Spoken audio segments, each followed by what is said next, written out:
Ես ծառայության ընթացքում բազմաթիվ կոլեգիայի նիստեր ենք ունեցել, բազմաթիվ համագործակցելու առումով առանձին հանդիպումներ ենք ունեցել եւ դատախազության, եւ ոստիկանության, կոնկրետ դեպքեր են վերլուծվել, հանցավորության կանխարգելման կոնկրետ միջոցառումներ են ձեռնարկվել։ Հիմա ինչ է կատարվում։ Գլխավոր դատախազը ի պաշտոնե հանդիսանում է որ այն անձը, որը պետք է ապահովի հանցավորության դեմ պայքարի համագործակցությունը։ Ինչ համագործակցություն։ Այսօր կարելի ասել իրար են ուտում իրավապահ համակարգի տարբեր օղակներ։ Եվ սա քննարկվում է ազգային ժողովում։ Բայց ազգային ժողովում տեղ ունեցավ ավելի վատթար, ինչ կարելի էր սպասել, չնայած այս ազգակործության պատուհասներից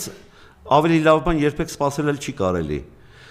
Ազգային ժողովում ելույթ ունեցավ Լևոն Քոչարյանը եւ շատ հստակ եւ ճիշտ ներկայացրեց համբար տեսակի պահված